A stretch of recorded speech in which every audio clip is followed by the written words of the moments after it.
Hey guys, Midwest Picker here. A little bit of a different angle because I've got the laptop over here that's kind of blocking my tripod. Watching Mr. Buys a Lot live auction, got the sound muted, but I'm multitasking, checking out his auction, recording this video for you guys. If you don't know Mr. Buys a Lot, look him up on YouTube. You should really check it out. He's got some fantastic auction lots, trying to clear out his 3 warehouses. So I'm doing that. I bid a few times, didn't win anything today, but right behind me is a big box of ephemera that I won from him. My previous video is an unboxing video, so check that out. If you're new to the channel, my name is Dave. I'm a full-time RN, full-time husband, father, part-time reseller, part-time YouTube content creator. I make these videos here on YouTube to help people new to reselling, not just eBay, any platform really. A lot of these videos are how-to videos or what's sold videos or unboxing and sourcing videos. I really don't get out in the wild much anymore as far as garage sales, flea markets, thrift stores. 2 reasons. One is because it's very cold. I'm in West Michigan, so pretty much the flea markets, the garage sales are done for the year. And then I've been so busy listing, I don't have time to go out sourcing at estate sales and thrift stores. Even though they're open during the public health emergency, I am surrounded by inventory. So I'm taking all of my free time to list, and then if I have free time to eat, instead of eating, I list. So I'm a listing fool right now. So this is a what sold on eBay video. If you follow me on Instagram, I post these sales within minutes of them selling. I try to share with you what sold, how much it sold for, the cost of goods, how it shipped, and where I got it. But before I talk about what sold on eBay, I just wanted to give myself a shout out that I go live every Sunday night at 8 p.m. Eastern Standard Time. Today's Sunday while I'm recording this. I probably won't get it up on YouTube for a couple days. But I do go live every Sunday, 8 p.m. Eastern Standard Time, so just check it out. It's just a fun hangout. Sometimes I do trivia and give away prizes, not every Sunday. Sometimes Mrs. Midwest joins me, but not every Sunday, so it's always different. It's a lot of fun. Joey is there. You notice he's got a ham-flavored candy cane hanging from his shirt. That's kind of like a punishment because, yeah, he can't really eat it, so I just thought I'd mess with him. And then Enoch is my advisor and life coach, so he's watching me, always watching me all the time while I'm in here in the office. So let's get into what sold on eBay. I do have 2 home runs to talk about. I'm going to save them to the end. First item is Levi's leopard print jeans. I know Dominic would love these. Unfortunately, they're ladies, and they're very tiny. It's like a size 2, so he wouldn't even be able to get his massive hand into one of the pant legs. So these are not for men. These were new with tags. This is called retail arbitrage. I bought these at a Kohl's store, 75% off. $5.25. I bought, I think, a total of 4 or 5 pairs of ladies' Levi's jeans. Those all sold. This is the only one that was leopard print. It took a lot longer to sell, about 3 months. I did have it up for $24.95, but then I put it on sale. Sold them for $19.95 plus priority mail shipping on top. And again, the cost of goods was $5.25. So not bad. 75% off clearance is a tough one, but if you can get Levi's brand or Nike or Under Armour, you can make pretty good money. Not a killing, not a home run, but not bad.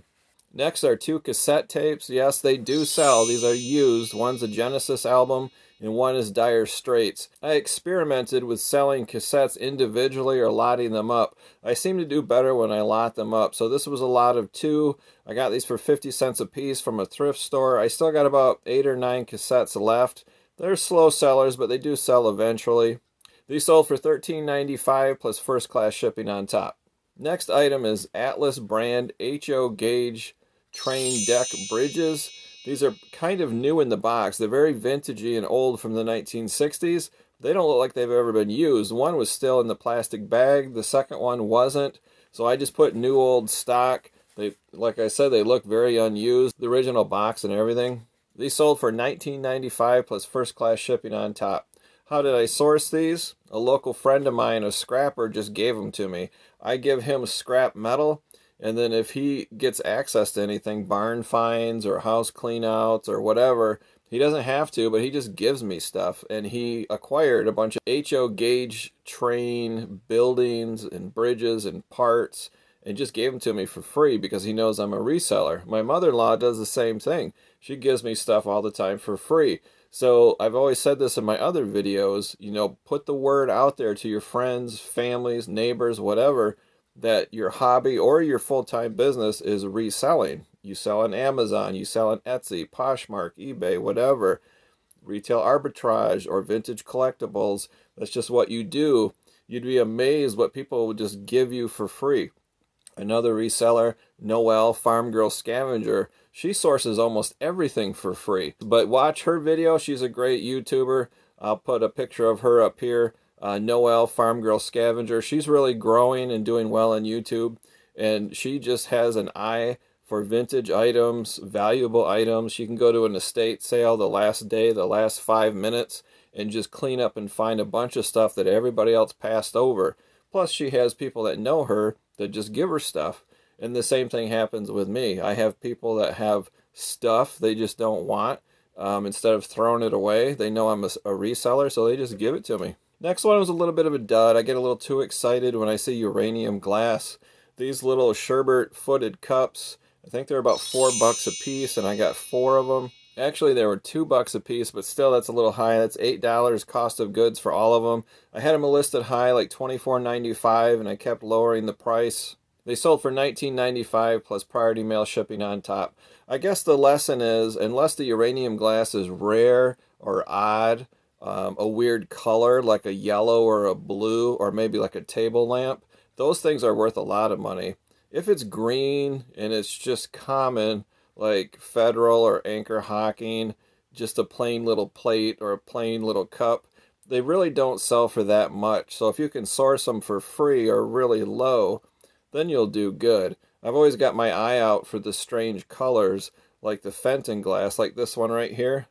That's like a kind of like a lime green. I don't know how to describe it, but it's like a little basket. That's worth a lot. That's like $30.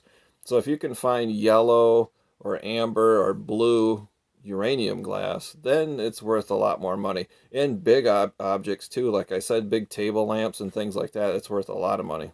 Next is this vintage choker mousetrap. This is kind of like unethical, so they quit making these and they make mousetraps differently so that it actually like kills the mouse, bam, instantaneously. I got this at an estate sale for only $6. I listed it for $39.95 and it sat on my eBay store for a couple months, maybe 2 or 3. I got a best offer for $30 plus first class shipping on top. And if I didn't mention it, my cost of goods was $6.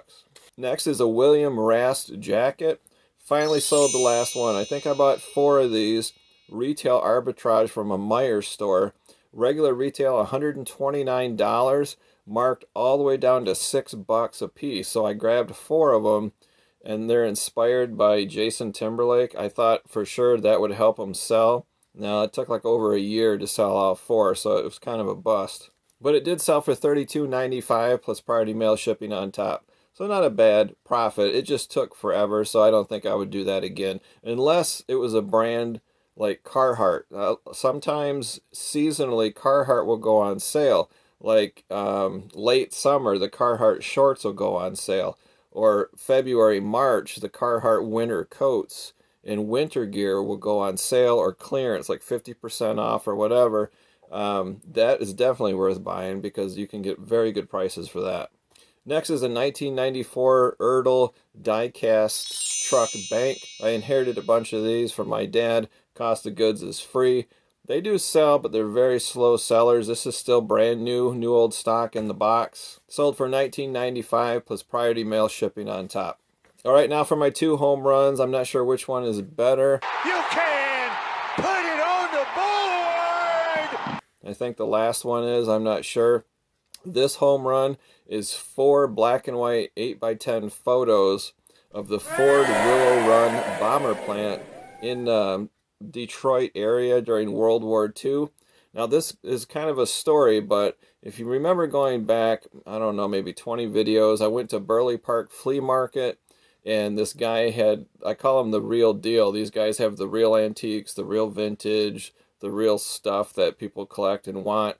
and he had a box of ephemera, just a big tray about 8 inches high, just piled with maps and photos, all kinds of stuff. And I was kind of picking through it, and I thought, wow, this is really cool. And he came running right over to me. He goes, isn't that really cool? And we're chit-chatting back and forth. And I'm trying to flip through it as much as I can. And I saw photographs, like I said, wall maps, magazines, all kinds of stuff. I'm thinking $60, $70 in my head. And he said, are you interested in buying something from this pile? And I just looked at him and I said, how much do you want for the whole pile? And he said, what do you want to pay? And that's when it gets weird, because you never throw the price out. I'm thinking in my mind, you're the seller, you tell me the price. So I kind of hemmed and hawed. I'm like, yeah, I'm not really sure. I don't know if I have enough money. And he kind of got frustrated. He said, just give me $20 for the whole thing. And I'm like, okay. So he got a big paper grocery bag, and the two of us just picked up this pile and slid it into this paper grocery bag full. It was like 20 pounds of ephemera. So I got home, and it took me hours to go through it all. But in this pile of stuff, and I've sold other things, so this is all paid for. I sold a couple things for way over $20, so this is all pure profit. But these 4 photographs all kind of look the same. It was women working in an assembly plant building like aircraft engines. So I had to spend like 30 or 40 minutes on Google looking all of this up. Now, I'm from Michigan, so I could reach out to some family members on Facebook who are older than me that remember, all these plants that still existed after the war ended. So after doing research, I figured out the name of the plant, the city it was located. That way, when I make a title and description on eBay, I can accurately describe these photos, and it helps sell them much better. The problem is, there was none on eBay, not even close. These 4 were the only ones on eBay. So that makes it really hard to price them. So I thought, you know what? It's not going to hurt to go too high. So I listed them for $99.95 plus first-class shipping on top. And it got a lot of views and got a lot of attention, a couple watchers, but I had offers turned off. The reason is because it's the only one on eBay. So I'm going to wait. And I waited a little while, maybe 2 or 3 months, reduced the price to $75.95, and then just recently a factory in Virginia offered me $50. And I thought, you know what, I don't even know my cost of goods. It's around 10 cents a picture, I guess. There was 200 pieces of ephemera I got for $20, so I don't know. I'm thinking my cost of goods is 10 cents each, so I'm 40 cents in. The guy offered me $50. I said, cha-ching. I said, yeah, or Dominic would say, boom! I don't want to hurt your ears, but yeah, I took $50 for that, you bet. Shipping was like $3.25, gone. So that's a home run number 1. The last one is Villeroy and Bach, these little tiny coffee cups. Now, that's a misnomer on Instagram. I accidentally said I sold 2 lots. I actually sold 4. So each lot was 2 cups. Somebody bought 4 lots, so they got 8 of these little cups. Not bad, easily fit in a priority mail flat rate box. Packed them up really good with bubble wrap. My cost of goods is 50 cents, so I'm in it for $4. But because they got a volume discount, and I offer volume discounts, they got all of this for $71.80. My cost of goods was $4. Not bad at all.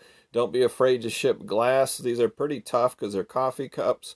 I do have an older video on how to ship glass. I also have videos on how to source and how to list and how to determine your platform. All down in the description. I have links for those. And the shipping, for some reason, it quadrupled because she bought 4. So I definitely discounted her shipping. She didn't give me time to send her an invoice, which I could adjust the shipping manually. So I went to paypal.com, looked up the sale, and then I refunded her half the shipping. It's the only thing I should do, right? Yeah. Joey said that was the good thing to do. I'm a nice guy. So the shipping came down to like $18. I never heard from her, though. Usually you get a big thank you from somebody when you do that. She didn't ask me to discount the shipping. I just did it because I'm a nice guy, and then it's crickets. So weird. But anyway, yeah, I couldn't charge her, $36 for shipping. That just wouldn't be right. So that's the video, guys. Please give it a thumbs up. If you're new here, hit that subscribe button. Any questions at all, put them down in the comment section. I love answering questions. My email is down below. Make sure you come back and check me out every Sunday night at 8 p.m.